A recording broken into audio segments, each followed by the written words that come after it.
ISAs within a team. What are best practices for an ISA and agent working together? How do you ensure smooth collaboration where they aren't stepping on each other's toes and everyone is happy and having more deals in business together? I'm joined today with Travis Halverson, an ISA expert. This is what he lives and breathes and loves. So I'm really thankful Travis is sharing his time today to share some best practices. Before we dive in, Travis, so people know who don't know you can know you. What's your background? When did you get into real estate and what makes you an ISA expert? Yeah, so I have been, well, first, it's an honor to be here. Like everything that I love about you and everything that you do for the community and stuff, so it's an honor.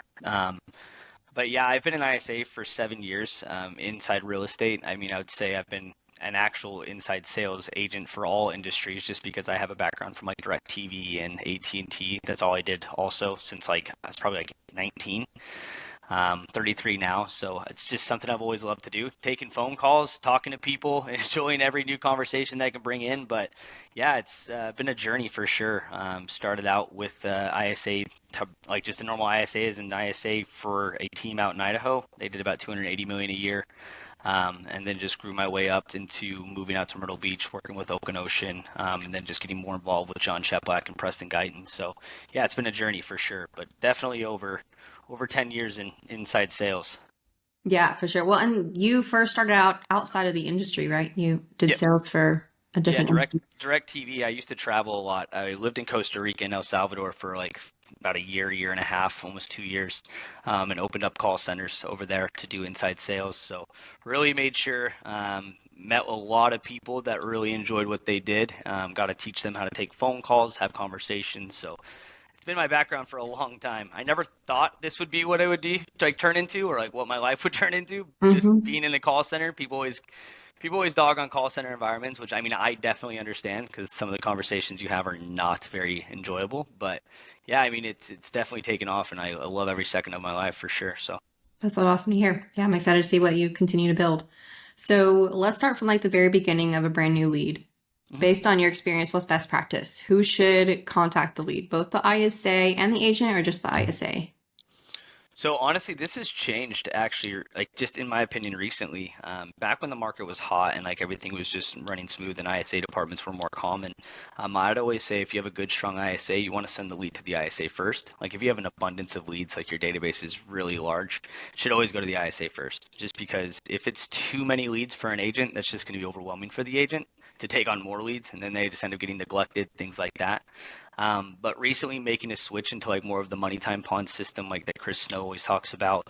I mean, we've seen a lot of success running leads directly just to a pond and just having the agents sign up for shifts and they're responsible to call the leads first. You know what I mean? So it just depends on your basic setup. If you're ISA heavy and you have a lot of ISAs, definitely send them to the ISAs.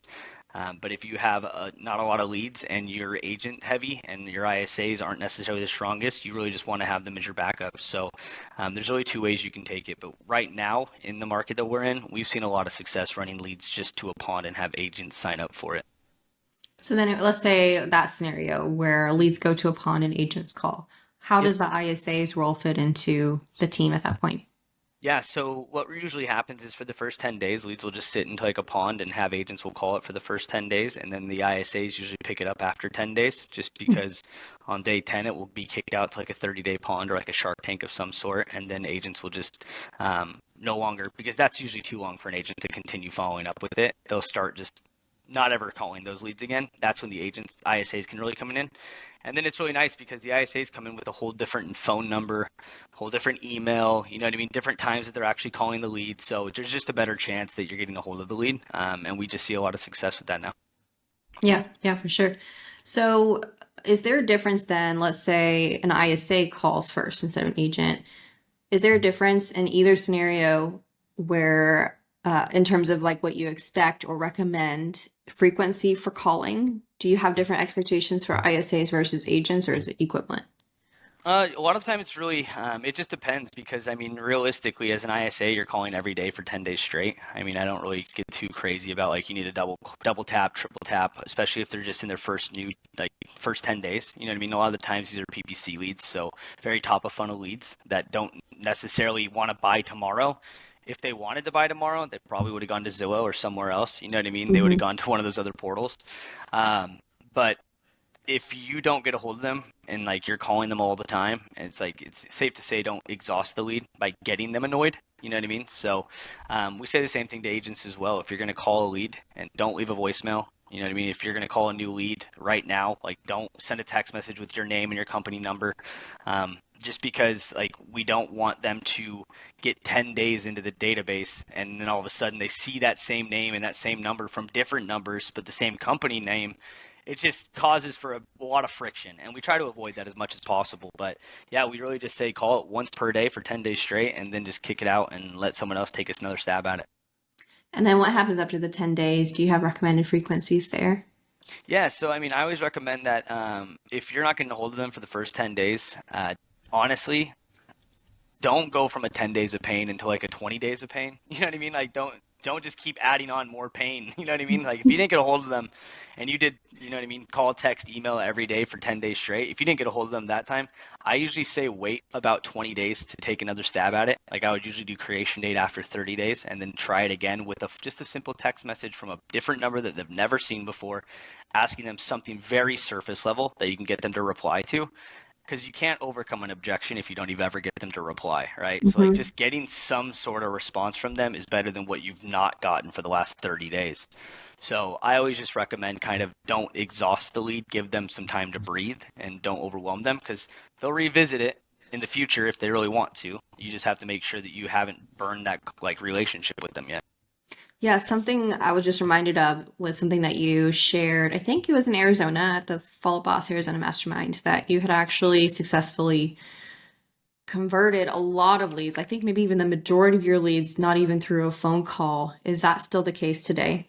Yeah, right now, even with DCM, I mean, all of our ISAs that we have, like 95 of them, they don't call at all. They just send texts and emails all day long, work leads with just texts and emails, just because these databases, we just see that the phone call answer rate is down so far. Like it's like a 5% across the board. Mhm. It's really bad. But we see that answer rate over text messages has actually increased to like, I don't know, like 45% over the last like 7 months since been watching it. And we know that a lot of the times the conversation doesn't necessarily need to be had to push it to an agent. Like from the ISA perspective, I would sometimes even rather not have an ISA talk on the phone with an agent or with a client, just because if you get voice to voice sometimes, like that person can really build a lot of rapport with someone, where then the handoff is really tough to hand it off to an agent because that person just spilled their entire life story to you and now you're saying, hey, this is great, let me get you over to my agent. It's like now you're passing them off. You know what I mean? And they can sometimes feel that, and it sometimes feels as like you're neglecting their needs. So a lot of the times what we'll do is just prefer, like we really just prefer the text and the email because like it doesn't build that much of rapport. You're getting the LP mama and you're getting all their motivation and stuff, but it's really nice to just hand the lead off after the fact that you haven't had a verbal conversation with them and you let the agent be the first verbal conversation with them. We see a lot of success with that. Yeah, so I think I've heard you say it a couple times. DCM, what does that stand for? Database conversion manager. It's like copying and pasting me into your database. Like they only use my text and email templates. Everything that I've ever seen success with.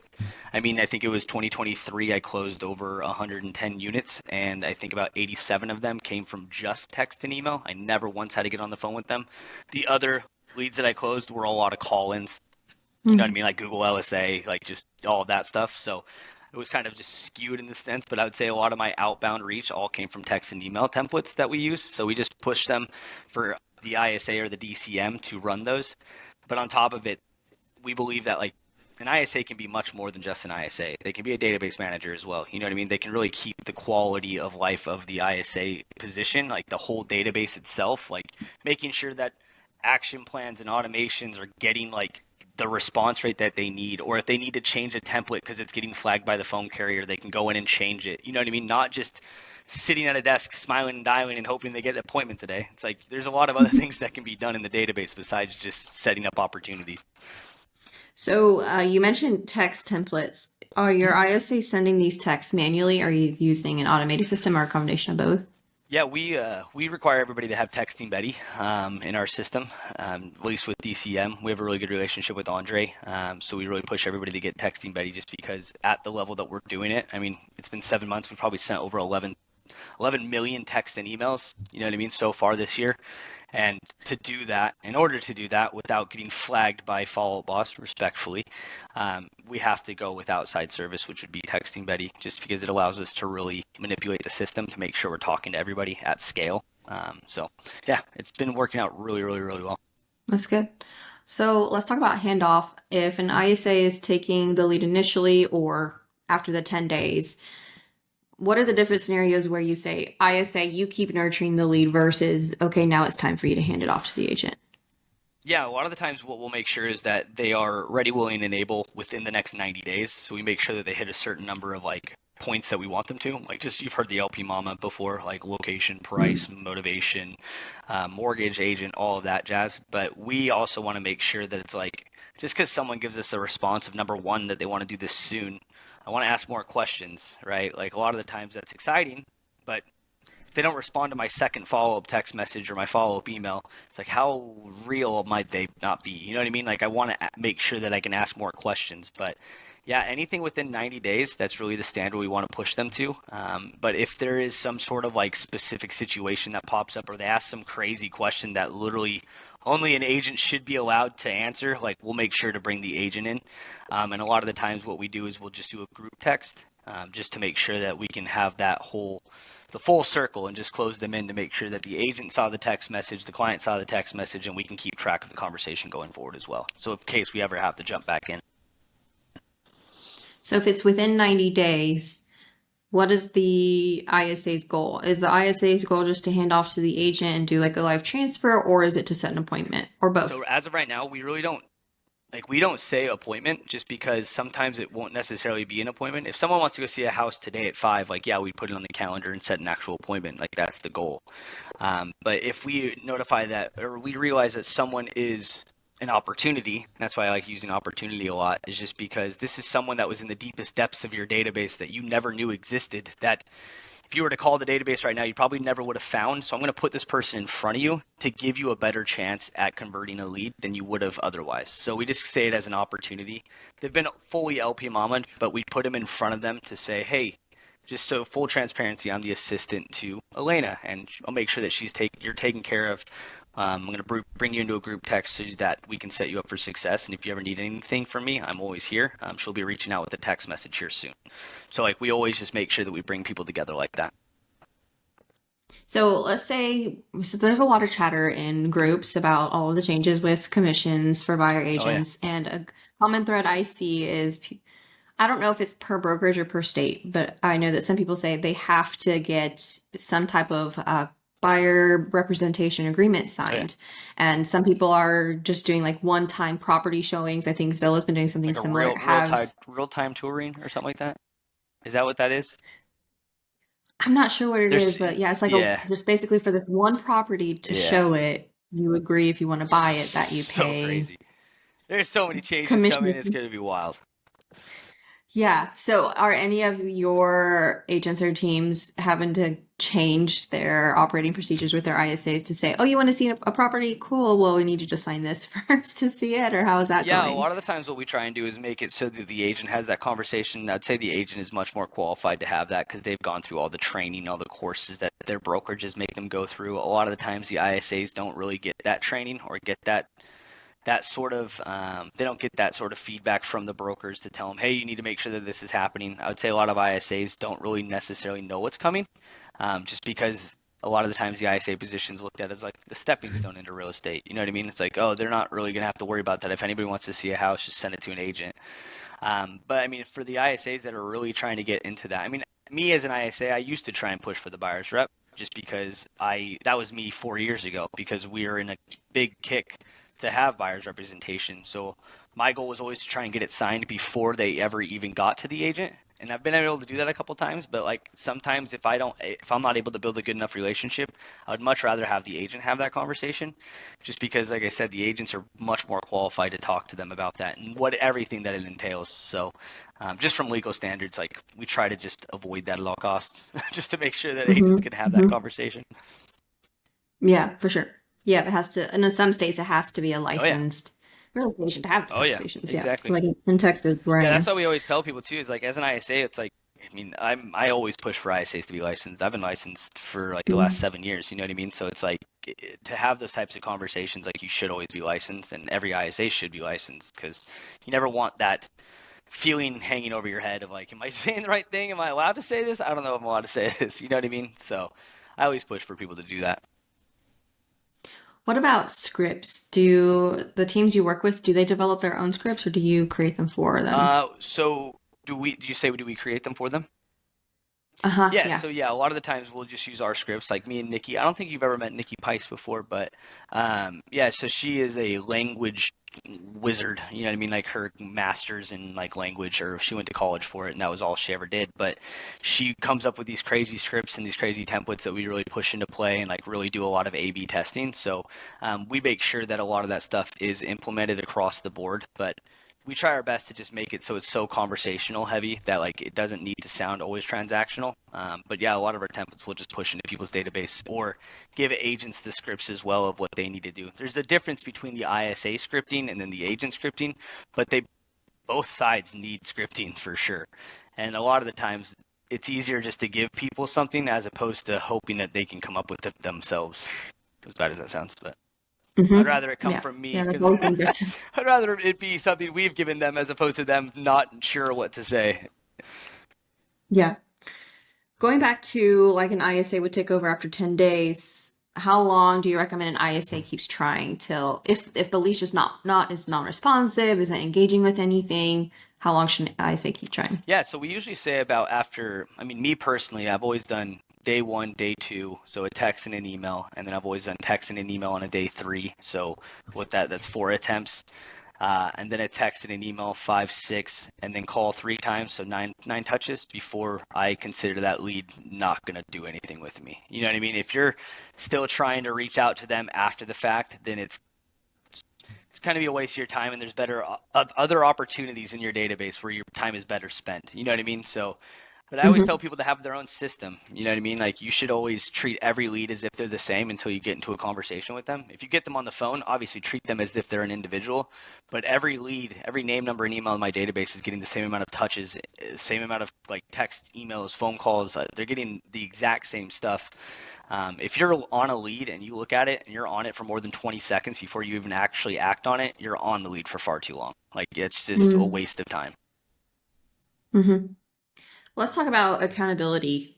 How do you keep ISAs accountable if you're a team owner or operations manager? What kind of metrics are you looking for? I'm always heavy on like the amount of nurtures, the amount of leads that they're bringing into their database. There's always going to be conversations and attempts. That's the always way that I look at it. But the number one key factor in ROI is obviously going to be appointments. So I usually reverse engineer a lot of it. So I'll just say you have to have 3 appointments. If you don't have 3 appointments, you have to have 9 nurtures. If you don't have 9 nurtures, you have to have, I think it was like 30 contacts. And if you don't have 30 contacts, then you have to have 350 to 400 attempts. So it's like if you got 3 appointments, I don't care how many nurtures you got. You know what I mean? If you got 9 nurtures, then I don't care how many contacts you got. You know what I mean? But like if that end result is three Hmm. appointments, like you come in, get 3 appointments and done 3 attempts. That's great. You did what I needed you to do. Just because the number one driving factor for ROI is going to be the appointments that you're setting. So And when you say 9 nurtures, that means you spoke to 9 people who are not ready now, yep. but you got them locked in as a Yep. nurture. Someone that says like, hey, I'm not going to do this now. I might do this in the future. Great. That's you taking it out of like the pond or somewhere else, putting it in your name and saying, I stake my claim that I will follow up with this lead in 30, 60, 90 days from now and continue to follow up with this lead until they're ready. What reporting or software are you using to track all these metrics? Are you asking the ISA to put it into a spreadsheet? Are you using a reporting system or are you just using a So CRM? they're using like a lot of them or all of them are using Follow Up Boss to track like their number of like attempts and like conversations and stuff like that. Obviously for appointments that they're setting, they have to keep track of that. For nurtures as well, Fub's not going to keep track of that. But yeah, we usually require them to keep track of the amount of like nurtures that they're bringing in and the appointments that they're setting, if they don't set it through FUB or wherever else. But the attempts and the contacts and things like that, that can easily be tracked in FUB. So we're just using the native FUB tracking system. On the topic of FUB, why is FUB your preferred God, CRM? it's so strong. Like it's just such a strong CRM just because it is just a CRM. It doesn't try to be anything it's not supposed to be. It's not a marketing company. It's not a, you know what I mean? It's not an all-in-one, which is great because it doesn't have to waste resources on trying to be an all-in-one. It's literally just a CRM. It sounds super cliche, but it's the boss at following up with people.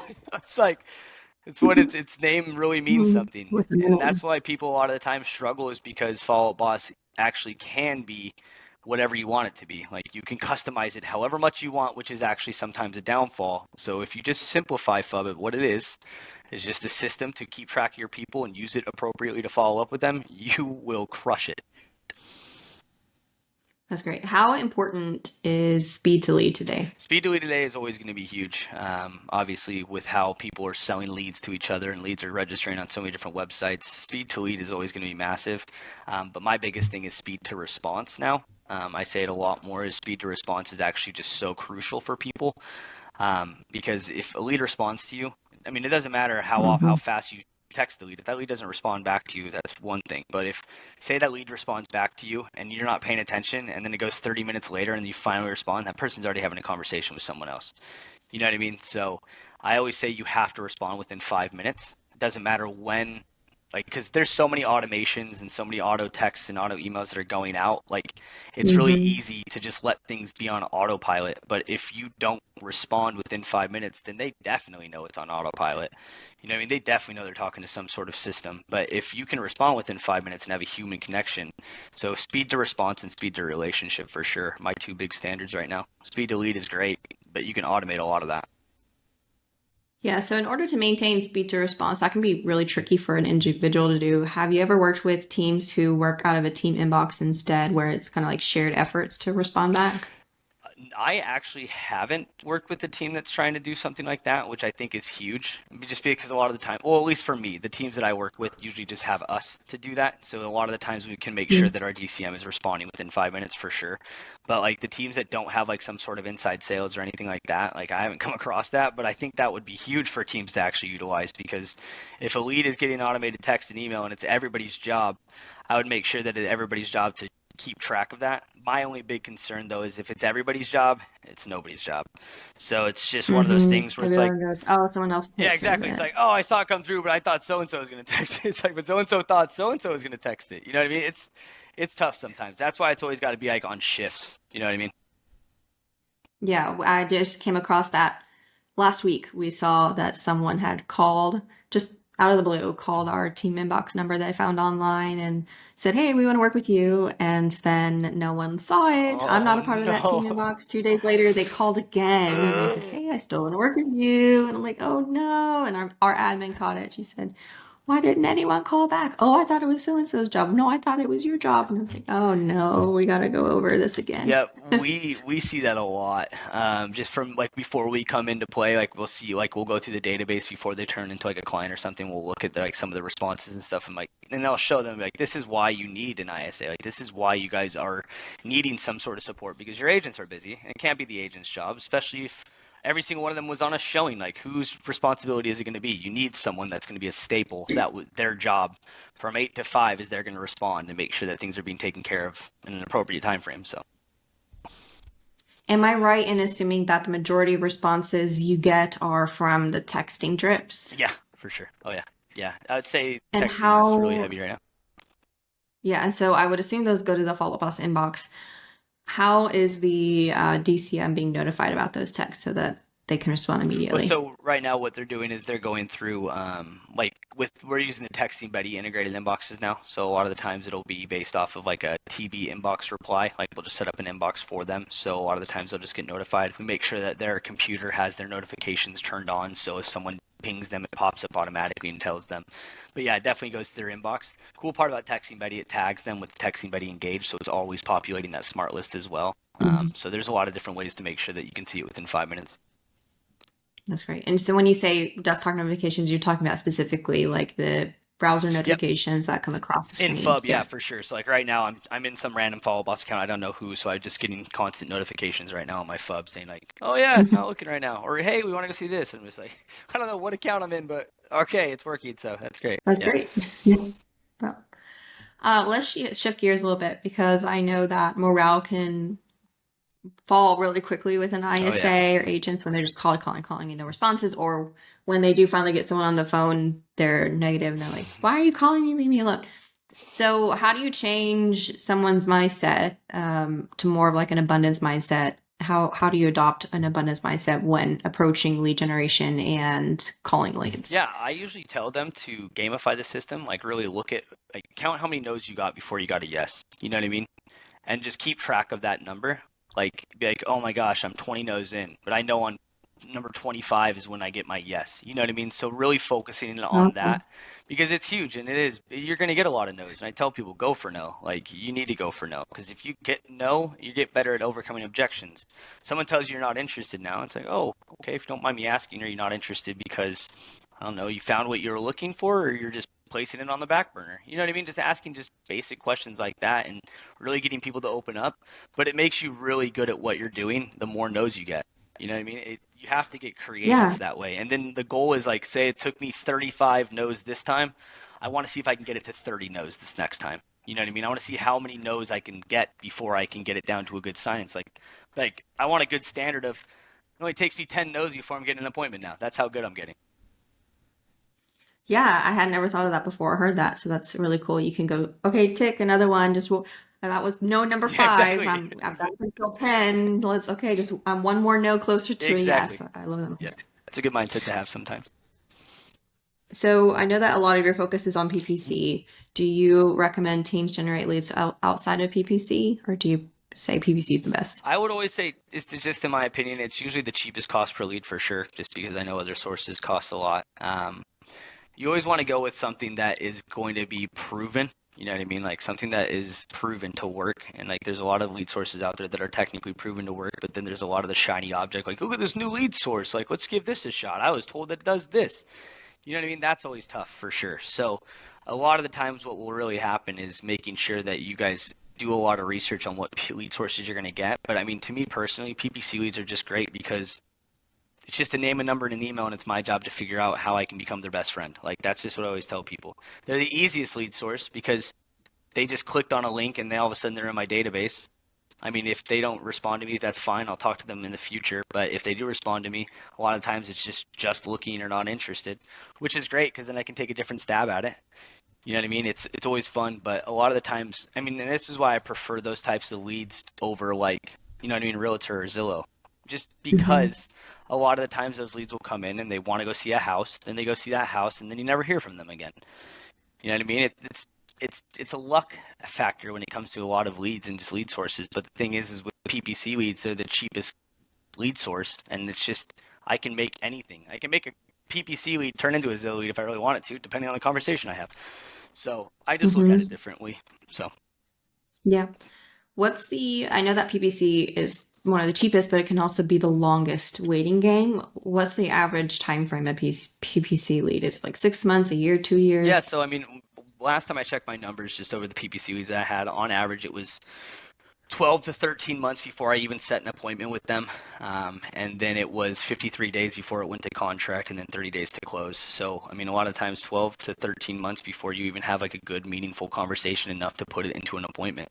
Obviously, there's going to be those one-offs where the person registers right now where they're going to do this. You know what I mean? But we have teams that are doing much better than that. We have teams that are working PPC leads and they're converting one out of every 40, 45 PPC leads that they generate. You know what I mean? Like Chris Uh, Snow working the money time pond system with easy home search leads. Like they're just going directly into his database and converting like one out of 45.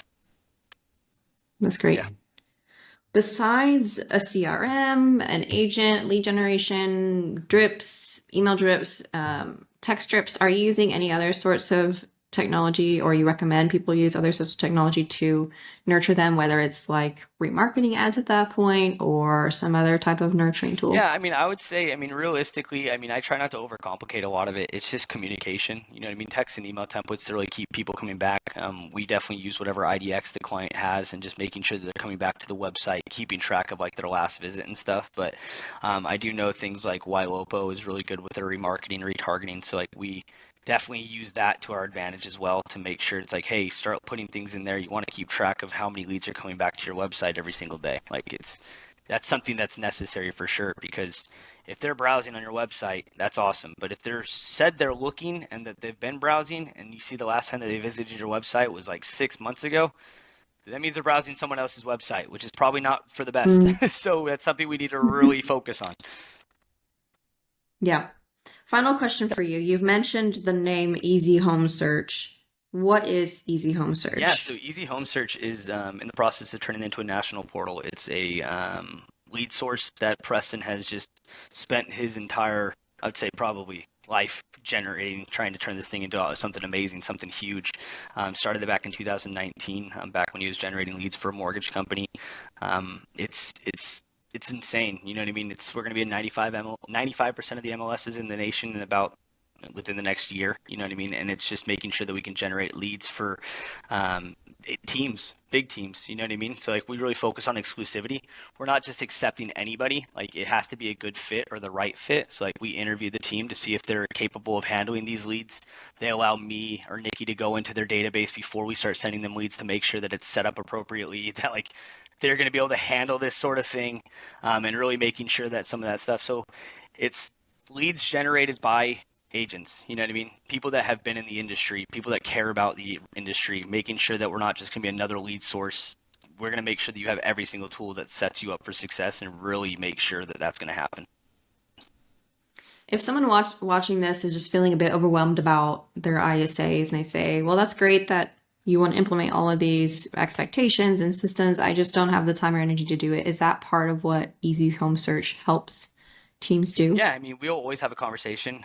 Either Easy Home Search or Digital Maverick. We'll always make sure that they're taken care of, especially from the ISA side. Digital Maverick, me and Nikki will really hop on a call and make sure that their ISAs are either profitable or doing something to make sure that they're handling it the right way. So we always focus on the metrics and the things that they're doing. And what is Digital Maverick? Digital Maverick is a platform that Preston and John Cheplack built. Preston Guyton and John Cheplack used to be Cheplack Digital. Recently changed names to Digital Maverick, where it's a lot of different offerings. RCM for recruiting, DCM for database conversion management, and then we have AdWords that Michael Olnick runs for that. So runs PPC leads for people's ads, stuff like that as well. Okay, very cool. So and below this video somewhere in the description, I will put links to both of them. Thank you, Travis, for your time and insights into the complicated and complex world of ISAs and lead conversion. I appreciate your time. Pleasure was all mine. Thank you for having me. Thanks. Take care. Bye. Bye-bye.